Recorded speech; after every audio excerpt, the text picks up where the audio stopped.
Everyone, Dr. Luck here. Looks like we've just done some composite bonding on your teeth, okay? While it's similar to a filling, a lot of times when we do bonding, it's more for aesthetic reasons. It's kind of a layer of filling material over the teeth. All right. The biggest difficulty with this is that it's not quite as strong as your ceramic type veneers. However, we're often doing this because it's a little bit more conservative than veneers, or perhaps it was a much smaller defect on the tooth that we were trying to fix. So even though it's not as strong as veneers, it's still going to look great, but what you have to be really careful with are forks. So forks are the enemy of bonding. So anything really hard that's really small, like an oyster pellet, just like a weird piece of gristle from a pork bone, forks, knives, just be really careful if you're biting into something hard.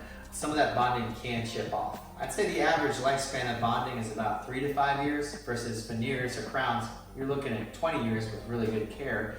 But if you want to make that 3 to 5 years last a little bit longer, really just be cognizant that that's not as strong as an actual tooth and just be gentle on it. The tooth is about as strong as it's ever going to be when you leave the office, so it's not like you have to be gentle right off the bat. It's fully cured and full strength.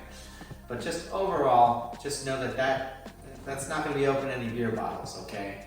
Other than that, just watch the colors on it. If you're starting to get some stain around the edge, let us know. There's some things we can do to help with that. But for my smokers, my wine drinkers, lots of tea, you just want to be the best you can with brushing, flossing, and even rinse with water after those meals where you're doing that. It'll help keep the filling as bright as possible for as long as possible.